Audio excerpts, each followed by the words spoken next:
If you take the example quickly of, let's say, someone that has a business and is overly busy with something and say, why can't you delegate it? Because no one can do it better than me. But why nobody can do it better than you? Oh, because I'm really good at it. But why are you really good? Because I did spend the time and I've learned it. Oh, so nobody did that in the world? Like there's always something you're gonna get to the bottom of as by asking those whys.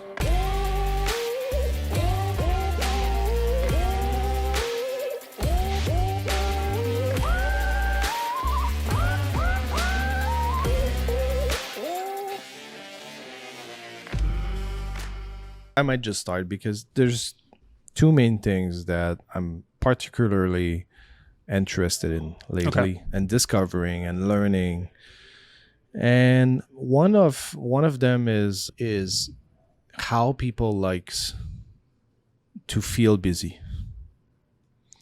Because I keep meeting with people that they always say and complain that they're so busy, right? They work so much. They work 7 days. They work 6 days, and there's nothing they can do. They have to work that much. This is the myth that I've learned over the past couple of years, but I did that mistake too. Actually, COVID kind of helped me to realize that, because before I thought I was busy. And when suddenly everyone went home and they figured out how to work without me, I was not busy from a day to another. It's been that fast. So, and I think that I'm really believing that people, entrepreneurs, they want to stay busy because they like the feeling. They just like the feeling, but they don't need to. They feel they need to. They feel they have to. They feel they must do, but it's not necessary. It's really not necessary. I'm sure we can go deeper on the subject, but for example, a few years ago, I heard Gary Vee saying that 80% of someone is better than 100% of you. And that really got my attention, that saying. As well as I remember reading a book from Brian Tracy saying, it doesn't matter. I know you're really good at bringing the garbage bag to the street, right? You're really good at it. You're the best because they get it on time. They're positioned very well on the street. But at the end, what is the goal? You know, the goal is to put the garbage bag on the street so the truck can get them when he passes. But does it really has to be you? Does it really has to be you? And most, if not all, entrepreneurs that you see and complains that they're too busy, they really look, I mean, most of them are, they like how they look. They like the significance of it. They like to feel useful. And it's okay. I'm not being judgmental. I'm just saying that when I'm just saying that basically if your need is to be busy, that's totally cool. Just don't lie to yourself saying that you have no choice, no one else can do the job. That's how I see it. And that's I remember hearing someone saying that person needed to work on a Sunday, and that's what triggered me to talk to you about that subject, because that's bullshit. And you see it online all the time. Like you see, including myself, like I'll post that I'm working on a Sunday, that I'm hustling, and that hustle culture that it's not always maybe truthful. Like I think the intent is there. Like they want to work hard and show that they're working hard. But to your point, when you realize that, wow, you from one day to the next, you weren't busy at all, that how were you moving the needle? Were you growing the business? Were you doing those things? Yeah, the moving the needle is a big thing. Is really a big thing. There's no problem with someone that really likes being very busy in this business. It's no issue. Does it move the needle towards your goal? That is the real question you should be honest about. If it doesn't, then it becomes an escapism. Right? So for the first few years of my life, of my career life, let's say, I wasn't good at delegating. You wanted to do it all yourself. Yeah, because I was doing always it well. But also one thing that I realized is I like a lot certainty. I like to be in control. I like to know it's going to be done. So it's hard for you to give up control. And I don't like surprises. I don't like not being in control of a situation that stresses me. And that realization is just being honest with myself. So why is it important for entrepreneurs to give up control? Like, not completely, but to your point, like, and I love the analogy that Brian Tracy that you brought up, like bringing the garbage bag, and it brings that, like, not everything, you don't have to touch everything. You don't have to do every single aspect. Well, if I had to restart a new business, it's obviously you need to do everything at the beginning. And I do recommend that you try and experience all position within your company, all of them. Like I would never hire, unless it's extremely difficult, like a doctor. I would never hire someone self-trained doctor. Exactly. I would never hire someone that I have no clue what this person's doing. Like, I need to know.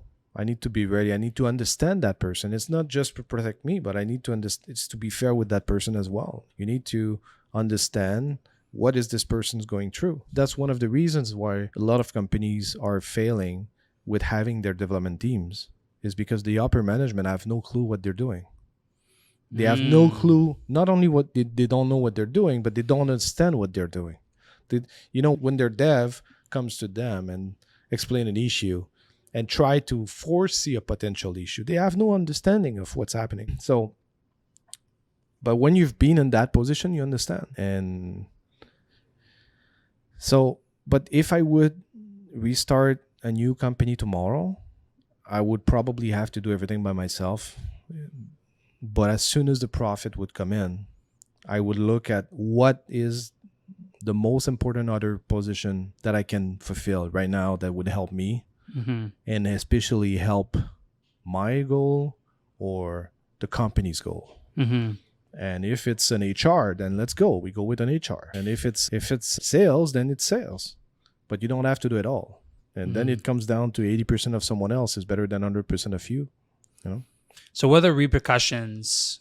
First, I want to talk about what will happen to that person, this entrepreneur that has 10 to 50 employees. Yep. They try to do everything themselves. What are the repercussions of that? What are the downfalls to doing that versus what are the benefits when you let go of certain things? When you keep everything, you're basically the bottleneck of your company. You cannot leverage any other people knowledge. You're alone. You see it, like, I mean, here with all the great people that we have now, things are moving so fast, so easily, so fluently. Like, it's going very well. You give your employees the resources, the autonomy, the freedom. Yeah, exactly. The freedom is the most important. Yeah, because they're experts in their field. Yeah. And although you can't like totally let the gas off, but you let them be the lead. Yeah, you end up just watching and being the guard of, if something's not going well, then you just bring the people on the right track as much as you can. But also it gives you, if let's say we go in the early stage of a new business, at the beginning, the entrepreneur, the creator, the founder needs to do everything, right? No choice. Yeah, you're a solo person. Exactly. Yeah. So eventually one of the mistakes that people do, they're going to focus more on the profit and the revenue. So they're going to hire someone to help them generate more business upfront. Or they're going to hire someone that could optimize the profit. But in reality, it's not all. I try to be cautious with what I'm saying because I want to nuance it, but at the same time, I want it to be general in the sense that it can fit to most companies, because I know there's so many contexts, there's so many different scenarios, and I'm not covering. We can't list them all, right? We can only give context to what makes sense to our customers, to our business. So, and someone's going to listen to this and be like, doesn't apply to my business, and it's fine. It's fine. I'm just saying that we're a consulting business, service business, and in this case, since the resources are really important. One of the main roles that we should have fulfilled at the beginning is HR. We did not. Took, I don't know, 7-8 years before we do that. But that's probably the one that we should have started with. It's that simple. If you're a business that most of their staff is doing sales, then maybe sales is your priority. It really depends. But the thing is, when you do that, when you go with this mindset, let's say the first 2 years, you've been doing so many different things by yourself and you started to get help, freelancers or full-time employees. Eventually, those things you're delegating to someone are freeing time for you. Right? Where you should be putting that time somewhere else. That should be moving the needle towards your goal. So it's always keeping this like in the horizon. Like you're looking at your goal and I want to go there. And I cannot be moving the boat by myself. Now I need people to take one. Then I need someone else to take two. Now what am I doing? Okay, maybe we can move faster. I'm going to work on, how do you call it? A sail. And be the captain. that's your role. That's the role of any funder, to be a captain. And yeah.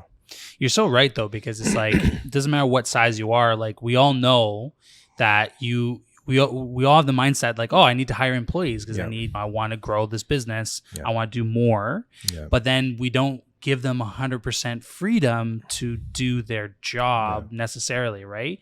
And that could be, like you said, because of a control, maybe a fear. There's the getting the significance of looking busy and the fear of using your profit. That's a big thing. Like you said yourself, that hustling over the weekend.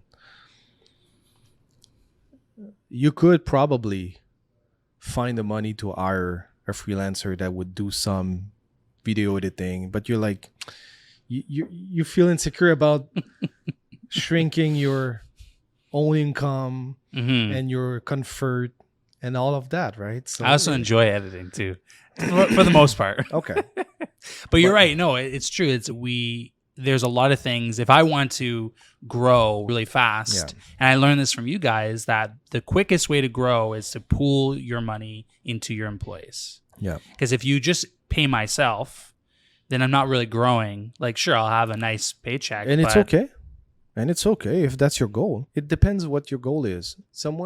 Let's say someone has the goal to build a 100 people company with, I don't know, like $30 million revenue. But at 10 keeps whining about overly busy and not taking any action like, you're just lying to yourself. And the problem is you end up in a position that your stress or insecurity of delegating is being covered by being so busy, and now it becomes an escapism and you like it. So what can entrepreneurs, and this will fit for basically someone with employees, really, right? Because if someone's starting out, they are doing everything themselves, but they can start hiring people. So but not entrepreneur, right? I like that one. Yes, not a entrepreneur, but somebody who has employees. And what can they do to, like, is there a way they can assess, like, okay, can I look at my business and say, am I doing this? Am I too involved in the process? Am I the bottleneck of my business? Yeah. Do you have any suggestions or have any ideas on how to help someone? You need to keep in mind that your first business is really your main. I want to say it's you're at school, you're learning. I'm only 42 now, and there's things I'm learning about what I've been in the past. And I'm shaking my head like, how come I did not figure this out before? Here's the thing that really struck me lately is anything, and I'm saying this seriously, like anything that I dreamed of 15 years ago, 10 years ago, even 5 years ago, of those things when you say, when I reach this or when I have this, you create basically those rules where you're going to say, when I reach this income, then, those if then. All of them were bullshit. All of them. And I'm not joking. I remember saying, when I make this amount of money, I'm going to pay this, pay that. I'm going to be much more free in my mind. And I remember that day driving to the office, and it struck me. And it's funny, sometimes you get a realization and you remember exactly where you were, Mm-hmm. how was the temperature, the weather, everything. And I'm driving and it struck me. I'm like, is it just that? The same way as someone at the Olympic would get his gold medal, he's on the first step and be like, okay.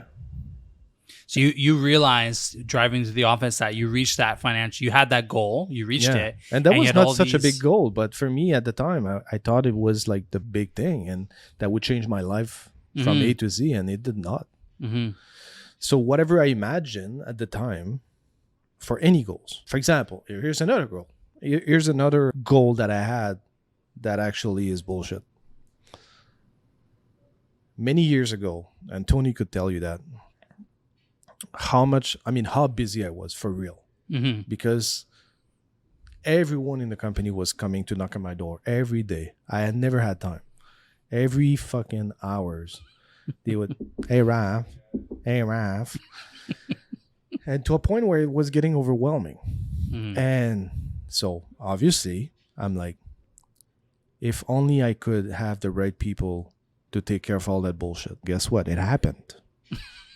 No, I'm bored. I'm bored as fuck. I did not foresee that. Mhm. Really, that's not what I wanted.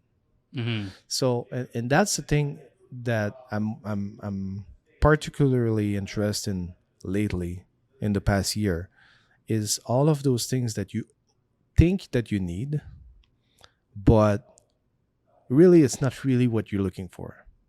Like for example, this example, if I only could have the right people to take care of that bullshit. Yeah. Really what I wanted is just some free time Yeah. and not being bugged all the time Yeah. and be able to focus on other things, not being freed up completely. Mhm. And now it Went happened. from one extreme to the next. Exactly. Or for example, if you're like dreaming of reaching a certain type of income because it's going to give you the freedom of this and the other type of opportunities, maybe what you're looking for is just some peace of mind that you can easily get elsewhere. Like we keep dreaming about situation. Pardon me. We keep dreaming about situations that we're thinking that's what we need, but really we're looking for the feeling of what that thing we think will provide to us. Yeah, there's always a goal behind a goal, Yeah. right? Like your goal of financial 100K as an example. In my age group, a lot of people, that's their goal. Yeah. That's like the different tier, right? So 100K, my life is going to change. But really what you're saying is the goal behind the goal is that either a lifestyle or a security that, hey, if things hit the wall, I'm okay. I'm a bit tired, so it's hard for me to explain clearly, but you just gave a good example. And let's take that example of 100K. Let's say someone's making 60K and I have a goal of 100K. So what is that person really looking for with that 100K? Is it for a new car, buy a house? Like, and you try to understand the deeper meaning of what that 100K would bring to that person. Now, is there other ways? One of them is just the status. Mm-hmm. I find just to feel that, hey, I made it. I'm a big shot. Which is bullshit because it's not bringing you happiness whatsoever. Mm-hmm. Maybe that person is overspending at 60 and could still buy a house, could still buy a car. The same way applies to someone like for a long time in my very early, and it's funny, when we were in a situation that the business could not pay us very well, then I dreamed about everything that money would bring, right? You dream about what you don't have. And I had my wall in my office where I had a nice car, a nice watch, a nice plane, nice cabin. And I had that kind of vision board that I ended up just shredding a few years later because I didn't want any of those. Mm-hmm. But let's say someone dreams to have a private jet, a business, a successful business owner dream of having a private jet. What really that person's looking for? What is the need? Sometimes the need is really justified because that person's traveling a lot. That's going to be easier. It's going to save a lot of time. Can call, get his plane ready for an hour later and get to where that person needs to go. Or in some cases, if not most cases, it's just to brag about it and have nice pictures. And you know what? When you're in that plane, you're alone. It's not going to fulfill much. And there are other ways to brag and get, because it's a legitimate needs. Like seriously, like being able to be proud and brag about something is a legitimate need. And no one can be judgmental about that. So let's say that's one of your needs. There's so many different services that exist that you can have a private jet. You can actually there's companies offering like buying a piece of a private jet with a bunch of other guys, for example. Or you can rent some type of hours of flight per year. There's so many, and you're going to still get your pictures, but internally it's not yours, but no one gives a crap about it. So I think when you dream about something, you really have to be, and it's hard. It's hard because I never figured it out before my 40. But you need to look at what is the feeling I'm looking for? What is the real thing I'm looking for? Oh, but I want a freedom of, okay, but besides that, you need to basically make it the tree and go down, Right.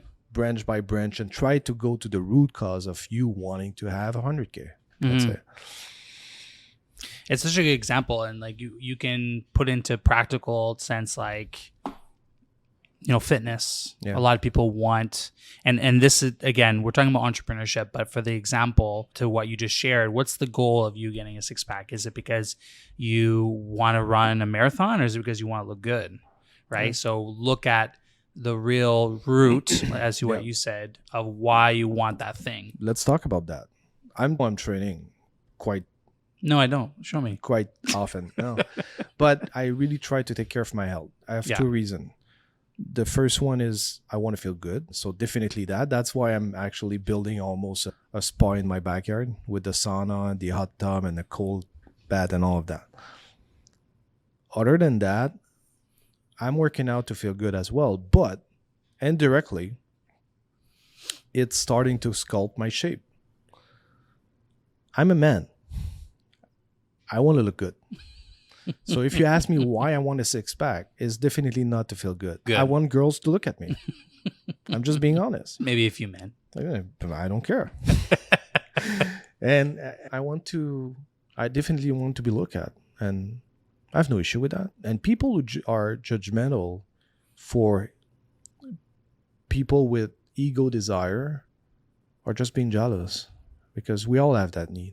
It's bullshit. We all have that need. So who cares? I really I've been here it's coming up 2 years in the summer, and getting to know you and Tony are very honest guys. Like, you guys are really honest with yourselves, I find. When I come from the sales industry, and there's a lot of fronting, a lot of bullshitting, and a lot of, I wouldn't say dishonesty, but a lot of fronting, I think, is the word. They put a facade, right? And you and Tony do a really good job of being honest with yourselves, what you want, cutting through the BS, and being real. And that's what's missing when entrepreneurship and the word comes with sometimes a negative connotation to it.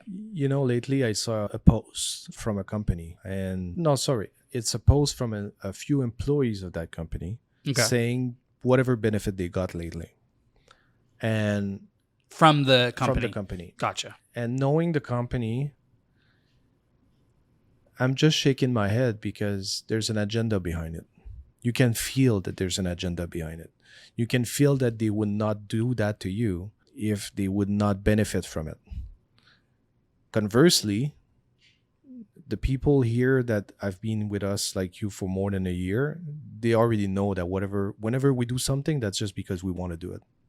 You know? Yeah, we don't really advertise the internal stuff you guys do. Never. Yeah. Never, because it's too easy to look at it and be like, okay, they did that for that reason. And we did that many times. You know it. So, yeah. I forgot how we got to that subject, but that's definitely an interesting subject. But I think that why it comes up is because why I brought the honesty thing about yeah. entrepreneurship is that you're giving advice to entrepreneurs about looking yourself in the mirror Yeah. and saying, okay, why am I busy? Am I busy because I want to be busy, or am I busy because I have to do these things in my business? Yeah. And from what I'm learning from this conversation from you, I'm realizing that, and what you realized is that there are many things that you Yeah. don't have to do every single day. Like, you have to have oversight. You have to know where it's going. Be the captain, not be the rower and the sweeper and Yeah. the sailor. But you know what? Sometimes the captain has to go take the broom and Mm-hmm. sweep somewhere. Mm-hmm. It's okay. Mm-hmm. It's okay. You just need to be honest with yourself and say, am I enjoying deeply in my core to be busy? Mm-hmm. Am I liking the feeling I'm getting out of it? Am I bragging about it?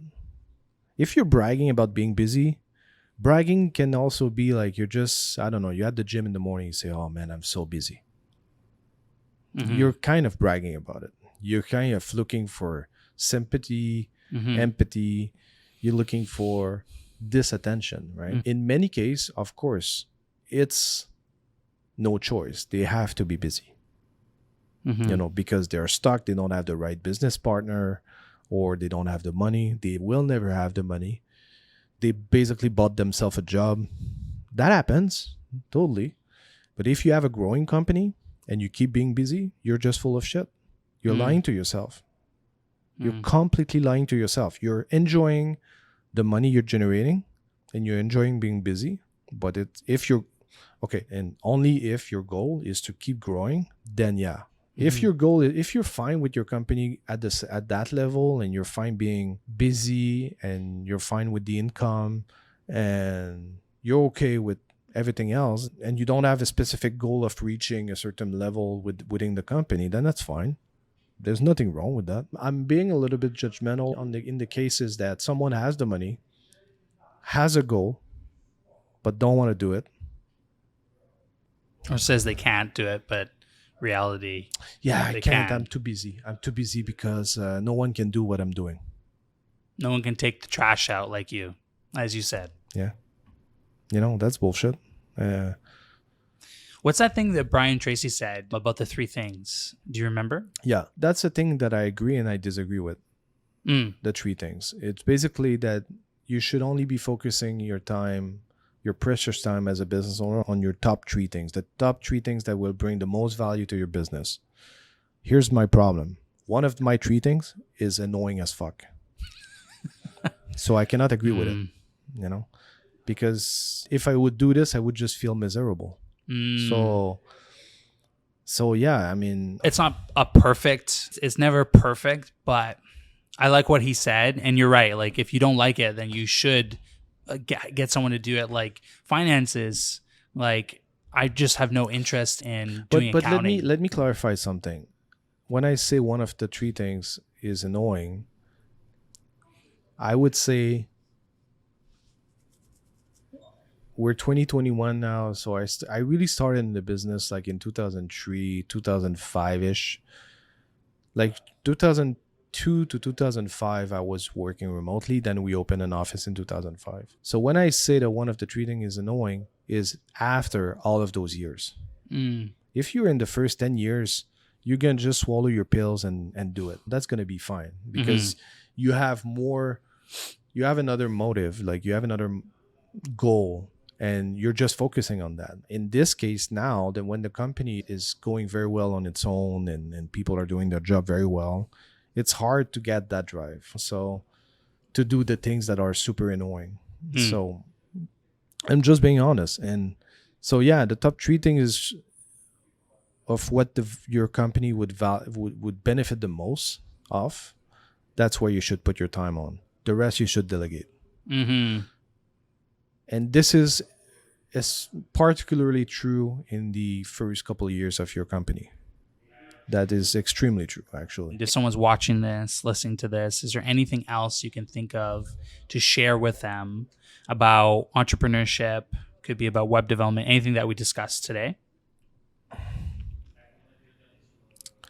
Like I said, I feel that, and it's true because I feel this is true in both life and business, that your first business is really where you learn I mean, not everything, but 80% of business, Mm. let's say. Or your first 40 years is your life school.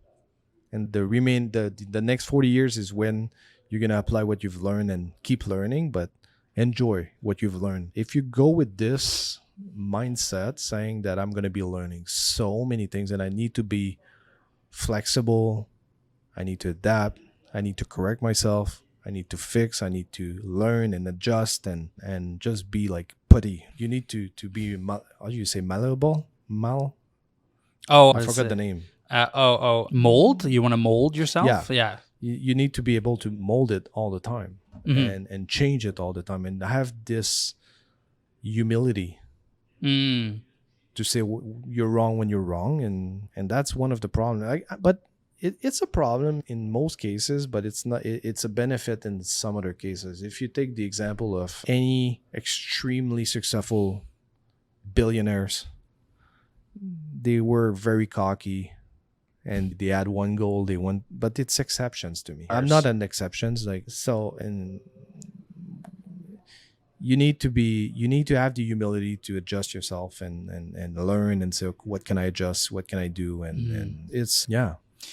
The last thing I'll say is that, and this is just something I've noticed, again, what you and Tony do is that you and Tony do a lot of review. And I say review is that there's many people that do execute, but it's, in my opinion, just as important to review what you've done, what can be improved, and look at like, wow, I'm so busy Yeah. that I don't even have time to enjoy myself, my business, and to review and say, what can I hire someone to do this side so I can free up more time so I can focus on these 3 things or 5 things, whatever.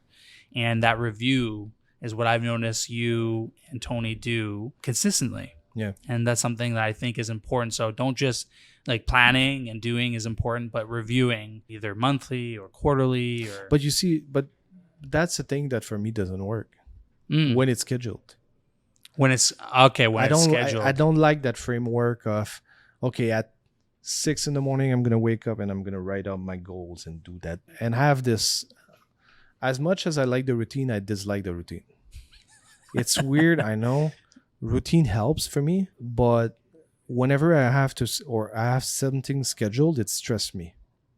So if I would say every month I need to review my goal list, or I need to review what we've accomplished every quarter, I don't like that. To me, that's something you should just be doing all the time and be conscious of doing all the time. If you're able But to the important thing is that you do it, right? Yeah. Whether someone likes to schedule it or not, you guys consistently do it, and you don't like to schedule it, that's cool. And we're 8 billion people on the planet, so there's 8 billion people that have different DNA. Yeah. So what works for me or doesn't work for me, it's not the same for you. And if you take V, for example, she scheduled every single minute in the day and she likes it. Mm-hmm. I dislike it, Mm-hmm. but that's me, and it works for her. So you need to find what works for you. If you're not the type of person that's going to wake up at 4 a.m. and go for a cold shower and work out and and routine this, routine that, because not only because it's hard, but it's just not possible for you, then that's not everyone is a Dwayne Johnson, and not everyone is a Elon Musk. Mm-hmm. Yeah, it's true. I think it's Jeff Bezos that actually doesn't wake up with an alarm clock and doesn't go to the office before like 10 or 11 a.m. You know? Really? Wow. Something like that. I heard about that story, but if it works for him, some other guys, they basically, I remember reading about a business guy that had such a strict routine in the morning, and until 10 or 11 a.m. no one could disturb the guy because he's focusing on his best energy of the morning into reflecting. And yeah, I'm getting anxiety just thinking about it. I don't like that. Because I scheduled this meeting with you, so were you stressed out before Yep. this?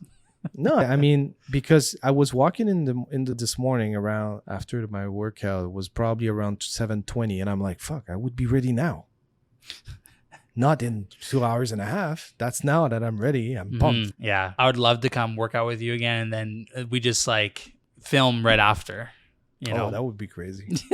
because that Because I've energy- seen you on that high on the Yeah. after your workout, you feel great, right? Yeah. So Yeah, and today we're doing this. It's a few weeks. I'm postponing it, and I really wanted to do it. Although I woke up at 3 a.m.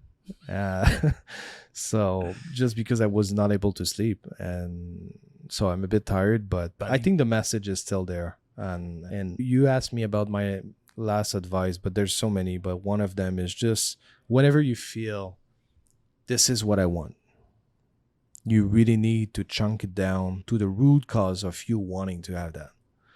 Because now you're focusing on one result, neglecting everything around. What would that cause? So for some people, it would be like, I want to have many women, but that person's forgetting that he's married, he has kids, that would screw up so many things. Yeah, he's gonna have a lot of women, but it's not that's gonna create other problem. But you need to chunk it down. If it's financial goals, business goals, things goals, for example, a car, watch. Why do you want them? Material stuff. Yeah. And why do you want them? And let's say if we just play a game quickly, let's say you say, I want a Rolex. Cool. You want a Rolex. But why? Because they're nice. Okay. Why are they nice? Oh, because they're green and they have gold around. Okay, but that's cool. And why? And you ask yourself why like 4 or 5 times, and you're going to slowly get to the root cause, because I'm going to look nice with it. Oh, okay.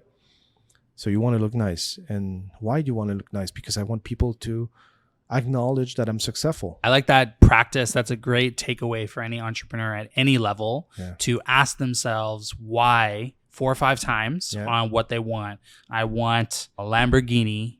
Why? Because it's not. Ask yourself why, and then you get to the root, because I want to show my success. Yeah, exactly. And I think that's a good practical advice to give to entrepreneurs. You gave the example of people in your age group saying that they have the goal of making 100K. And I was giving the example of the one at 60. So why? Because I'm going to be able to buy a house or buy this. Okay, but why do you want a house? That's a question that when I ask people, why do you want a house? They don't know why. They don't know what to answer. It's because the society got you to believe that you need to buy a house, but you don't need to buy a house. If you read the book, I Will Teach You to Be Rich, I forgot his name. I'll put it in the description. And he actually explained how it's not a good investment, actually, a house. It's not a bad investment, but it's not a good investment. And you're actually going to make more money by renting than by buying a house. So now, I mean, in my case, in my personal case, I want to have a house because I need my backyard. I need my sauna. I need my cold bath. I need my hot tub and my Zen type. I want it. That's that I cannot really do it in the place that I'm. Yeah, but yeah, when you ask yourself a few times why, like you really get to the bottom of why you want it. And why is a powerful question. It's a very powerful question. Yeah. Yeah, but sometimes we really underestimate it. Yep. The first why is bullshit. You know, why you want 100 why you want 100 grand? Because I want more money. Cool. At that level, you're going to increase you're going to go from, I don't know, like 28% tax rate to 37%. And you're really going to have just I don't know, $800 or $1,000 more a month net. Yeah. I don't know if it's true. I'm just pulling those numbers out of my head, but then you say, really? Well, yeah, you get more, you get taxed more, right? So it's true. I mean, change bracket. Yeah, you're changing, you're taking, you're going to be making more money, but like you'll be giving up more money at the same time. Yeah. So in the end, when you ask that type of question to someone that has this type of goal, you're screwing up a little bit their goal because they did not do the math. Then I'll just make more money. Yeah. Okay. What are you going to do with it? Yeah. Right now, where do you spend your money? Camera equipment. Okay, that's investment to me. But that is an investment. But if someone is gambling or is smoking or is going to restaurant every single day, you're just going to spend more in the restaurant. Yeah, it's true. Jeez. You know, and you're just going to spend more in other bullshit and gamble even more. So money goals are very dangerous. So I like this advice. I think the thing that someone listening or watching should take away from this is to really look at the root of why you want something and how to get there. Is ask yourself just why several times, 4 or 5 times, until you get to the reason, the real reason why, the root of why you want that goal, and to let go of the idea that you need to be busy and really focus on the things that will make you reach that goal. If you take the example quickly of, let's say, someone that has a business and is overly busy with something, and say, why can't you delegate it? Because no one can do it better than me. But why nobody can do it better than you? Oh, because I'm really good at it. But why are you really good? Because I did spend the time and I've learned it.